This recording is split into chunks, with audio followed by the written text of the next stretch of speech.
এটা আর কোনোদিন খুলবে না। কল্পনা করুন একটা প্রাচীন সিন্দুক যা 10 বছর ধরে বিশ্বের সেরা সেরা এক্সপার্টরা খুলতে পারেনি। লেজার, ড্রিল, এক্স-রে সব ব্যর্থ। আমেরিকা থেকে আসা মহান টেকনিশিয়ানও হার মেনে বললেন এটা আর কোনো দিন খুলবে না। কিন্তু ঠিক তখনই একটা গরিব সাফাই কর্মীর ছেলে ছেঁড়া জামা পরে দাঁড়িয়ে বলেছিল, স্যার আমি এটা খুলতে পারি, আমাকে শুধু একটা সুযোগ দিন। সবাই হেসে উঠল। বিদেশি এক্সপার্ট বললেন, তুই খুললে তোকে 1 কোটি টাকা দেব। কিন্তু তারপর যা ঘটল, সারা মিউজিয়াম স্তব্ধ। আমেরিকান এক্সপার্টরাও অবাক। এই গরিব ছেলে কিভাবে খুলে দিল সেই অসম্ভব সিন্দুক? আর ভিতরে কি পাওয়া গেল? সোনা, হিরে, নাকি ইতিহাসের সবচেয়ে বড় রহস্য, নাকি একটা রাজবংশের গোপন সত্য? প্রিয় বন্ধুরা, এই অবিশ্বাস্য সত্যি গল্পটা শেষ পর্যন্ত দেখুন, কারণ এটা প্রমাণ করে মেধা কখনো গরিবই দেখে না। ঘটনাটি শুরু হয়েছিল ঠিক 10 বছর আগে। প্রত্নতাত্ত্বিকদের একটি দল উত্তর ভারতের এক গভীর জঙ্গলের মাঝে এক প্রাচীন মন্দিরের ধ্বংসাবশেষ খনন করছিল। প্রত্নতাত্ত্বিকরা সিন্দুকটি উদ্ধার করে জাতীয় জাদুঘরে নিয়ে আসেন। খবরটি দাবানলের মতো ছড়িয়ে পড়ে। খবরের কাগজে বড় বড় হেডলাইন হয়, অজানা সভ্যতার রহস্যময় সিন্দুক উদ্ধার। জনশ্রুতি তৈরি হয় যে এই সিন্দুকের ভেতরে রয়েছে কোনো প্রাচীন রাজার গুপ্তধন। কেউ বলতো ভেতরে আছে হিরে জহরত, কেউ বলতো ভেতরে আছে এমন কোনো মারণাস্ত্র যা পৃথিবী ধ্বংস করতে পারে, আবার কেউ বলতো ভেতরে আছে অমরত্বের সুধা। কিন্তু সমস্যা একটাই, সিন্দুকটি খোলা যাচ্ছিল না।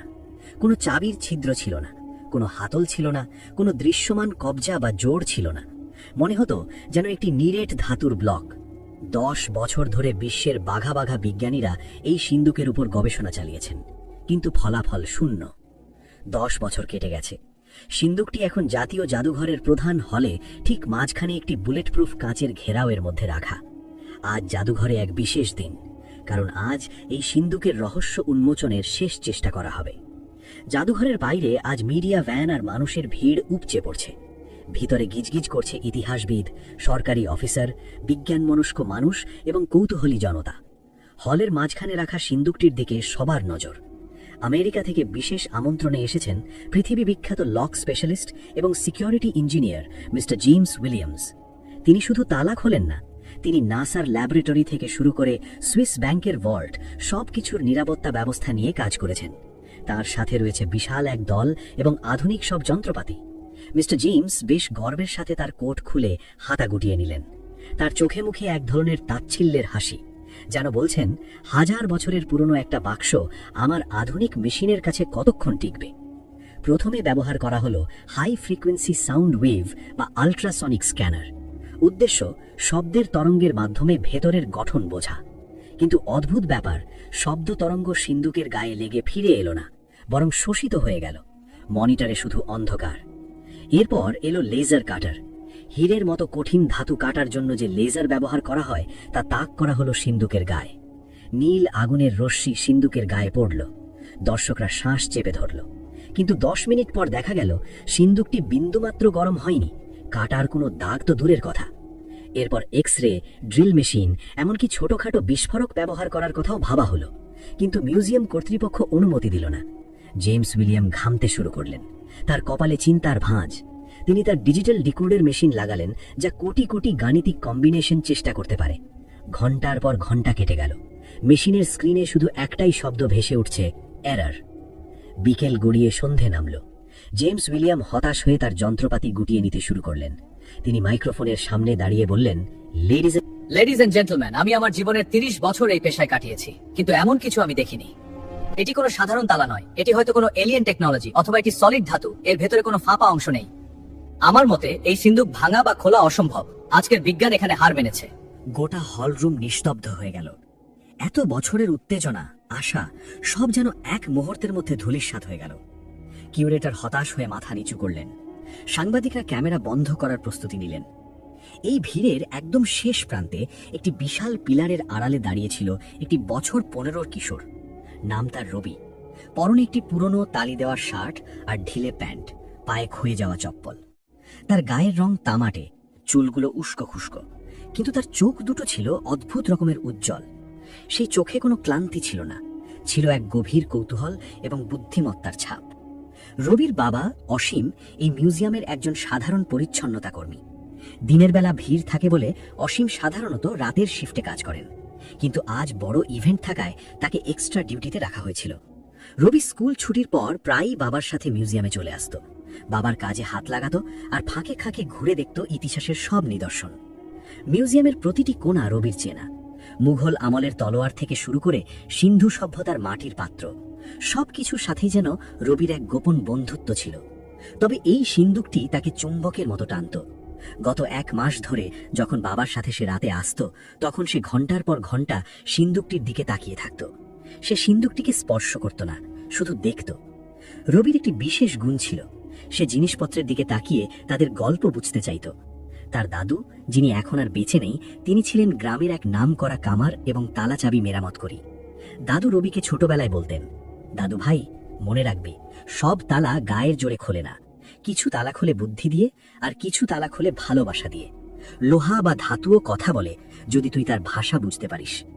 রবি মিউজিয়ামের পুরনো লাইব্রেরি এবং স্টোর রুমে পড়ে থাকা ধুলোমাখা বইগুলো পড়ত।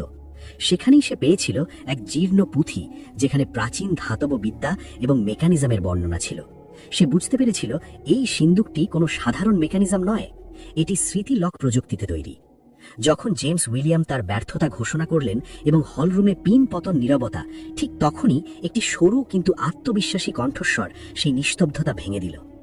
স্যার, আমি কি একবার চেষ্টা করতে পারি? সবাই চমকে উঠল। শত শত মাথা একসঙ্গে ঘুরল পেছনের দিকে। সেখানে দাঁড়িয়ে আছে রবি। জেমস উইলিয়াম ভ্রু কুঁচকে তাকালেন। মিউজিয়ামের ডিরেক্টর মিস্টার সেনগুপ্ত বিরক্ত হয়ে বললেন, কে ওখানে? গার্ড, গার্ড, এই ছেলেটিকে বাইরে নিয়ে যাও। দুজন নিরাপত্তা রক্ষী এগিয়ে এলো রবিকে ধরার জন্য, কিন্তু রবি নড়ল না। সে সোজা জেমস উইলিয়ামের চোখের দিকে তাকিয়ে বলল, স্যার, আপনারা তো সব মেশিন দিয়ে দেখলেন, সব ফেল করেছে। আমি কোনো মেশিন ব্যবহার করব না, আমাকে শুধু একবার সিন্দুকটা ছুঁয়ে দেখতে দিন। জেমস উইলিয়াম প্রথমে অবাক হলেন, তারপর হো হো করে হেসে উঠলেন। তার হাসি দেখে বাকিরাও হাসতে শুরু করলো। সাংবাদিকরা তাদের ক্যামেরা আবার অন করলো, ভাবলো হয়তো কোনো হাস্য কৌতুক হচ্ছে। জেমস মাইকে বললেন, দেখো কাণ্ড, আমেরিকা থেকে আসা আমার মতো টেকনিশিয়ান, যার কাছে বিশ্বের সেরা যন্ত্রপাতি আছে, সে হার মেনে নিল। আর এই চুনোপুটি, যার পরনে ভালো জামা নেই, সে বলছে সিন্দুক খুলবে। কি দিয়ে খুলবি খোকা? জাদু মন্ত্র দিয়ে? দর্শকদের মধ্যে হাসির রোল পড়ে গেল। কেউ টিটকিরি দিয়ে বলল, এই, এটা মিউজিয়াম, সার্কাস নয়, বাড়ি যা। ভিড়ের মধ্যে থেকে অসীম দৌড়ে এলো, তার হাতে ঝাড়ু। সে ভয় কাঁপছিল। ছেলের হাত ধরে সে ফিসফিস করে বলল, রবি, তুই পাগল হয়েছিস? বড় বড় সাহেবরা আছে, চুপ কর, চল এখান থেকে। আমার চাকরিটা খাবি নাকি? রবি বাবার হাতটা আলতো করে ছাড়িয়ে নিল। সে বাবার দিকে তাকিয়ে বলল, বাবা, দাদু বলতেন না, সুযোগ পেলে নিজেকে প্রমাণ করতে হয়। আমি জানি আমি পারবো, তুমি শুধু বিশ্বাস রাখো। ছেলের চোখের দিকে তাকিয়ে অসীম থমকে গেল। এমন দৃঢ়তা সে আগে কখনো দেখেনি। রবি আবার জেমস উইলিয়ামের দিকে ফিরল। স্যার, আমি কোনো ক্ষতি করব না। যদি না পারি, আমি সারা জীবন এই মিউজিয়ামে বিনা পয়সায় ঝাড়ু দেব। আর যদি পারি? জেমস উইলিয়াম এবার বেশ মজা পেলেন। তার ইগোতে একটু লেগেছিল, কিন্তু তিনি এই ছেলেটিকে অপদস্থ করার সুযোগ হাতছাড়া করতে চাইলেন না। তিনি পকেট থেকে চেক বই বের করলেন, খসখস করে কিছু লিখলেন, তারপর চেকটা উঁচিয়ে ধরলেন। শোন হিরো, যদি তুই এই সিন্দুক খুলতে পারিস মেশিন ছাড়া, শুধু হাত দিয়ে, তাহলে এই 1 কোটি টাকার চেক তোর। ক্যাশ দেব না, সোজা চেকে দেব। আর যদি না পারিস, তাহলে তোকে আর তোর বাবাকে কান ধরে মিউজিয়াম থেকে বের করে দেব। রাজি? 1 কোটি টাকা! অঙ্কটা শুনে অসীমের প্রায় বুক কেঁপে উঠল, কিন্তু রবি একটুও বিচলিত হল না। সে শান্ত গলায় বলল, রাজি। চারদিকে ফিসফাস, গুঞ্জন, ক্যামেরার ফ্ল্যাশ ঝলকানি দিচ্ছে। রবি ধীরে ধীরে মঞ্চের দিকে এগিয়ে গেল। তার হৃৎপিণ্ড দ্রুত স্পন্দিত হচ্ছিল, কিন্তু হাত ছিল স্থির। সে জুতো খুলে ফেলল। খালি পায়ে সে সিন্দুকটির সামনে গিয়ে দাঁড়ালো। কাছ থেকে সিন্দুকটিকে আরো রহস্যময় মনে হচ্ছিল। রবি চোখ বন্ধ করল। সে মনে করার চেষ্টা করল দাদুর শেখানো কথাগুলো আর স্টোর রুমের সেই পুরনো পুঁথির নকশাগুলো। সে তার ডান হাতটা সিন্দুকের উপর রাখল। প্রথমে কিছুই হলো না। দর্শকরা অধৈর্য হয়ে উঠছিল। জেমস উইলিয়াম ঘড়ি দেখছেন, কিন্তু রবি অনুভব করল এক ক্ষীণ স্পন্দন। ধাতুটা আর ঠান্ডা নেই, রবির হাতের ছোঁয়ায় সেটা যেন সামান্য উষ্ণ হয়ে উঠছে। এই তালা কোনো চাবি দিয়ে খোলার নয়, এটি তৈরি করা হয়েছিল শব্দ আর কম্পন বিদ্যার ওপর ভিত্তি করে। রবি জানত সিন্দুকের গায়ে নির্দিষ্ট কিছু বিন্দু আছে, যেখানে নির্দিষ্ট ছন্দে টোকা দিলে ভেতরের মেকানিজম সক্রিয় হয়। এটি অনেকটা পিয়ানো বাজানোর মতো। ভুল সুরে বাজালে গান হবে না, ভুল জায়গায় চাপ দিলে তালা আরো শক্ত হয়ে যাবে। রবি সিন্দুকের বাম কোটে তর্জনে দিয়ে হালকা 3টে টোকা দিল, টুক টুক টুক। তারপর মাঝখানে হাতের তালু দিয়ে ঘড়ির কাঁটার বিপরীতে একটু ঘষল। এরপর ডান দিকের নিচের কোণে বুড়ো আঙুল দিয়ে জোরে চাপ দিল। হঠাৎ সিন্দুকের ভেতর থেকে একটা যান্ত্রিক শব্দ এলো। দর্শকরা চমকে উঠল। জেমস উইলিয়ামের হাসি মুখ থেকে উধাও হয়ে গেল। তিনি সোজা হয়ে দাঁড়ালেন। রবি থামল না, সে যেন এক ঘোরের মধ্যে ছিল। তার আঙুলগুলো সিন্দুকের গায়ে খোদাই করা নকশাগুলোর উপর দিয়ে দ্রুত চলতে লাগলো। কখনো সে নকশাগুলো অনুসরণ করছে, কখনো বা নকশার বিপরীতে চাপ দিচ্ছে। সে সিন্দুকের সাথে কথা বলছিল, স্পর্শের ভাষায়। দাদু বলতেন প্রাচীন কারিগররা তাদের আত্মাকে ধাতুর মধ্যে গেঁথে দিত। রবি বিড়বিড় করে বলল, তোমরা শক্তি দিয়ে ভাঙতে চেয়েছ, তাই সে খোলেনি। আমি তাকে সম্মান জানাচ্ছি। প্রায় 10 মিনিট ধরে এই অদ্ভুত খেলা চলল। রবির কপালে বিন্দু বিন্দু ঘাম। হলরুমের এসি চলা সত্ত্বেও তার গরম লাগছে। শেষ পদক্ষেপ সিন্দুকের ঠিক মাঝখানে, যেখানে একটি সূর্যের মতো নকশা ছিল। রবি সেখানে তার 2 হাতের তালু রাখল। তারপর গভীর শ্বাস নিয়ে একসাথে চাপ দিল এবং মোচড় দিল। গুড়গুড় গুড়গুড়, খট খট খটাস। শব্দটা এত জোরে হলো যে মনে হলো যেন মিউজিয়ামের ছাদ কেঁপে উঠল। সিন্দুকের চারপাশের বাতাস যেন হঠাৎ ভারী হয়ে গেল। তারপর সবাইকে অবাক করে সেই নিরেট ধাতব ঢাকনাটি ধীরে ধীরে ওপরের দিকে উঠে আসতে শুরু করলো। পুরো হল স্তব্ধ, কারো মুখে কোনো কথা নেই, এমনকি শ্বাস ফেলার শব্দও শোনা যাচ্ছে না। আমেরিকান টেকনিশিয়ান জেমস উইলিয়াম দৌড়ে এলেন। ডিরেক্টর সেনগুপ্ত এবং অন্য অফিসাররা হুমড়ি খেয়ে পড়লেন। সিন্দুকটি পুরোপুরি খুলে গেছে। ভেতরে কি আছে? সবাই আশা করেছিল স্বর্ণমুদ্রার ঝলকানি বা হীরের দুটি দেখবে, কিন্তু ভেতরে যা ছিল তা দেখে সাধারণ মানুষ হতাশ হলেও উপস্থিত ইতিহাসবিদরা কেঁদে ফেললেন।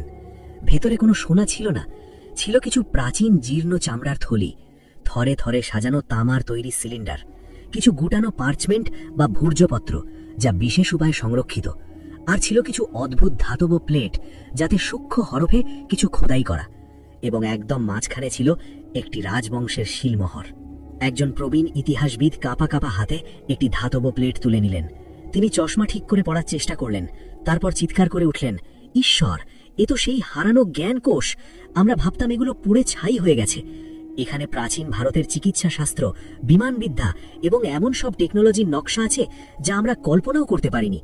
এ তো সোনা হীরের থেকেও দামি। এ তো আমাদের ইতিহাস বদলে দেবে। মিডিয়ার ক্যামেরার লেন্সগুলো এখন রবির দিকে ঘুরল। সে এক কোণে শান্ত হয়ে দাঁড়িয়েছিল। তার কাজ শেষ। তার বাবা অসীম তখনও বিশ্বাস করতে পারছিলেন না। তিনি ছুটে এসে ছেলেকে জড়িয়ে ধরলেন, তার চোখে জল। জেমস উইলিয়াম কিছুক্ষণ সিন্দুকটির দিকে তাকিয়ে রইলেন। তারপর তিনি ধীরে ধীরে রবির দিকে এগিয়ে এলেন। তার দম্ভ, অহংকার সব ধুয়ে গেছে। তিনি রবির সামনে এসে নিজের হ্যাট খুলে মাথা নিচু করলেন। আমি হেরে গেছি ইয়াংম্যান, জেমস বললেন, তার গলায় সত্যিকারের শ্রদ্ধা। আমি ভেবেছিলাম প্রযুক্তিই সব, কিন্তু তুমি আমাকে শেখালে যে মানুষের মেধা আর ঐতিহ্যের জ্ঞানের কাছে কোনো মেশিন দাঁড়াতে পারে না। তিনি পকেট থেকে সেই চেকটি বের করলেন, 1 কোটি টাকা। কাঁপা কাঁপা হাতে তিনি রবির দিকে চেকটি বাড়িয়ে দিলেন। এটা তোমার প্রাপ্য। তুমি শুধু সিন্দুক খোলনি, তুমি আমার চোখ খুলে দিয়েছ। রবি চেকটি নিল না। সে বিনীতভাবে বলল, স্যার, আমি টাকার জন্য এটা করিনি। আমি শুধু প্রমাণ করতে চেয়েছিলাম যে আমাদের দেশের প্রাচীন জ্ঞান কোনো অংশে কম নয়, আর আমার বাবার সম্মান রাখতে চেয়েছিলাম। জেমস উইলিয়াম হাসলেন। টাকাটা রাখো, এটা তোমার ভবিষ্যতের জন্য আর তোমার পড়াশোনার জন্য। ততক্ষণে সরকারি কর্মকর্তারা ঘোষণা করলেন যে রবির পড়াশোনার সম্পূর্ণ দায়িত্ব সরকার নেবে। তাকে বিশেষ প্রত্নতাত্ত্বিক স্কলারশিপ দেওয়া হবে। সেই রাতে রবি যখন বাবার সাথে বাড়ি ফিরছিল, আকাশ পরিষ্কার হয়ে গেছে। 1 কোটি টাকার চেকটা অসীমের পকেটে সাবধানে রাখা। কিন্তু রবির মনে টাকার আনন্দ ছিল না।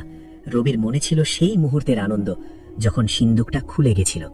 রবি বাবাকে বলল, বাবা, দাদু ঠিকই বলতেন, প্রতিটি তালা শক্তি দিয়ে খোলে না, কিছু তালা ইতিহাস দিয়ে, স্মৃতি দিয়ে আর সঠিক গল্প দিয়ে খোলে।